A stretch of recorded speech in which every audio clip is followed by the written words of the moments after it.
Hello everyone, I am Namrata Jaswal. I am going to teach you M.H. Abram, a glossary of literary terms. अब मैं आप लोगों को alliteration के बारे में बताने जा रही हूँ. एलिट्रेशन मीन्स होता है अनुप्रास अलंकार. Alliteration is the repetition of a speech sound in a sequence of near by words. Alliteration अनुप्रास अलंकार वह अलंकार होता है जिसमें एक कोई स्पीच साउंड होता है, वह नज़दीक के शब्दों में आने वाले दूसरे जो वर्ड्स होते हैं उसमें जो वो स्पीच साउंड है वो क्या होता है, रिपीट होता है. Usually the term is applied only to consonant. और ये जो वर्ड है, वर्ड के हिसाब से वो कॉन्सोनेंट्स होते हैं. जैसे कि अगर एस साउंड आ रहा है तो वो नियर बाई वर्ड्स में एस साउंड 2-3 बार रिकरेंट क्या होगा, ऑकर होगा, सीक्वेंस में आएगा. And when the recurrent sound is made emphatic because it begins a word or a stress syllable within a words. और वो क्या करेगा, स्ट्रेस सिलेबल उस वर्ड्स में क्या करेगा, बिगिंस करेगा, एम्फेटिक बनाएगा, तब वो एलिट्रेशन हो जाएगा हमारा.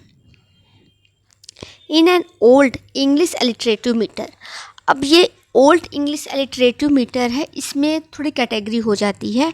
ओल्ड इंग्लिश एलिट्रेटिव मीटर, इसमें क्या होता है, जो एलिट्रेशन होता है is the principle organising device of verse line. एक वर्स लाइन होती है, उसमें प्रिंसिपल ऑर्गेनाइजिंग मुख्य क्या करता है, ऑर्गेनाइज करता है, आयोजन करता है एलिट्रेटिव मीटर.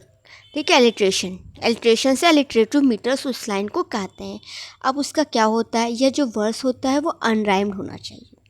एलिट्रेटिव मीटर में जो वर्स होता है वह अनराइम्ड होता है. Each line is divided into 2 halves. एक लाइन होती है वह 2 भाग में क्या होती है, डिवाइड होती है. Of 2 strong syllables by a decisive pass.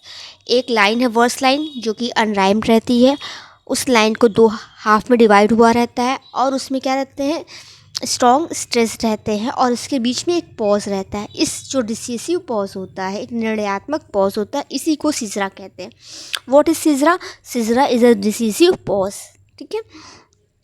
And at least one is usually with both of the 2 stress syllable in the first half line alliterate with the first stress syllable of the second half line. अब देखिए यहाँ समझिएगा, कह रहे हैं यहाँ पे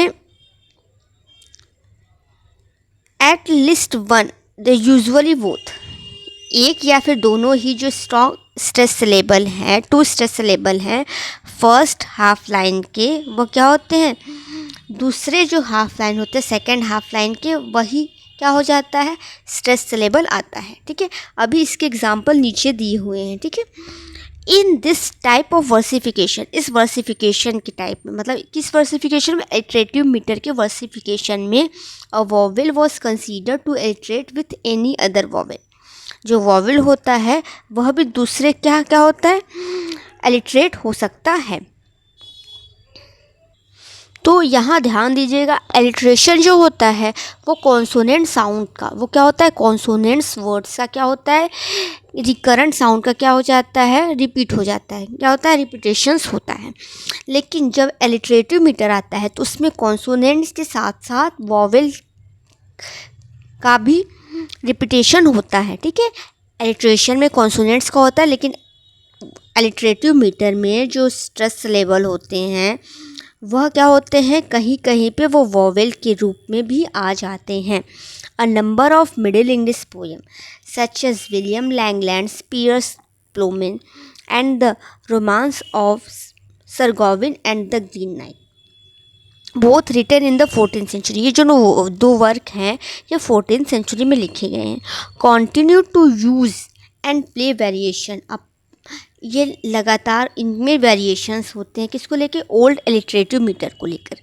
अब एलिट्रेशन सिंपली आपको समझ में आ गया, ये कॉन्सोनेंट स्पीच साउंड का क्या होता है, नियर बाई वर्ड्स में क्या होता है, रिपीटेशन होता है. लेकिन एलिट्रेटिव मीटर में वेरिएशंस देखने को मिलते हैं. यह वेरिएशंस आपको नीचे देखिए लाइन में दिए हुए हैं. In the opening line of Piers Plowman, जो ओपनिंग लाइन है पियर्स प्लाउमैन की, for example all 4 stress syllable alliterate. जितने भी 4 स्ट्रेस सिलेबल है वो एलिट्रेट हो रहे हैं. अब ये जो लाइन है देखिए, in a summer season when soft was the sun. In a summer season when soft was the sun. अब एलिट्रेटिव मीटर क्या होता है, एक वर्स लाइन होता है, यह अनराइम्ड होता है और इसमें 2 हाफ होते हैं। देखिए यहाँ 2 हाफ है, first in a summer season, second क्या है, when soft was the sun.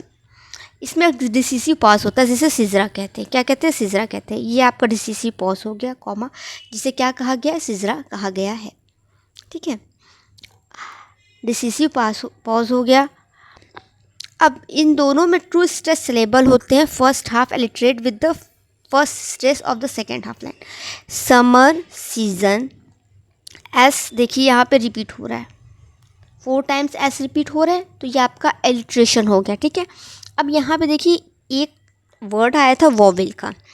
In this type of versification a vowel was consider to alliterate with any other vowel. Vowel भी क्या होता है, एलिट्रेट कर देता है। Summer season with soft sun, देखिए जो वोवेल है एस, सेकंड वाले की में एस ओ सॉफ्ट में और सन में क्या हो रहा है, एलिट्रेट कर रहा है। इन द लेटर इंग्लिश वर्सिफिकेशन, बाद में जो इंग्लिश वर्सिफिकेशन आए, अभी हम ओल्ड एलिट्रेटिव मीटर की बात कर रहे हैं जिसमें एलिट्रेटिव मीटर के वर्सिफिकेशन की बात आ रहा है। अब जो बाद में इंग्लिश वर्सिफिकेशन हुआ एलिट्रेशन को लेकर के, how ever alliteration is use only for a special stylistic effect. एक प्रभावशाली स्टाइलिस्टिक शैली को प्रभाव में लाने के लिए यूज़ किया जाएगा, किसका, अनुप्रास अलंकार का। Such as to reinforce the meaning को क्या करने के लिए, रीइंफोर्स करने के लिए, सुदृढ़ बनाने के लिए। टू लिंक रिलेटेड वर्ड, ताकि वो रिलेटेड आगे रिलेटेड जो वर्ड है उनसे क्या कर सके, लिंक जुड़ सके। और टू प्रोवाइड टोन कलर, उसका जो टोन कलर है और उसकी एनहेंस कर सके पैलेबिलिटी एंड इनंसिएटिंग ऑफ द वर्ड्स। उस जो एलिट्रेशन हो रहा है उसको पैलेबिलिटी स्पष्ट रूप से देखे और इनंसिएट कर सके, उसको उन वर्ड्स को क्या कर सके, व्याख्या कर सके। An example is the repetition of S T H and W consonant in Shakespeare sonnets number 30। Shakespeare ने जो सोनेट 30 लिखा है उसमें एस टी एच और डब्ल्यू जो कॉन्सोनेंट है वह एलिट्रेशन के रूप में यूज में है। ठीक है, when to the seasons of sweet silent thought I summon up remembrance of things past. I sigh the lack of many a thing I sought, and with old woes knew well my dearest time best. अब यहाँ first line में देखिए, season, sweet, silent, S sound क्या होता है, repeat हुआ है, alliteration हुआ है। समन्स, थर्ड लाइन में साइन, यहाँ सॉट, यहाँ पे जो सेकंड और थर्ड इसमें बार बार एस साउंड क्या हो रहा है, रिपीट होके एलिट्रेशन हो रहा है, तो ये एस का हो गया। इसके बाद कह रहा है टी एच कहाँ है, थॉट, थिंग्स, थिंग, यहाँ पे टी एच का क्या आ रहा है, रिपीट हो रहा है। टी एच जो साउंड हो रहा है वो क्या हो रहा है, रिपीट हो रहा है, जिससे क्या हो रहा है, एलिट्रेशन यूज़ हो रहा है। अब इसके बाद में जो लास्ट लाइन है, and with old woes, and with old woes W and new wail my dear time waste. W जो साउंड है वो क्या हो रहा है, रिपीट हो रहा है। तो यहाँ पे जो एलिट्रेशन है इस 4 लाइन्स में एस को लेकर, टी एच को लेकर के और डब्ल्यू को लेकर के, कॉन्सोनेंट साउंड को लेकर के शेक्सपियर ने सोनेट नंबर 30 में एलिट्रेशन का यूज़ किया है। Thank you everyone for watching my channel.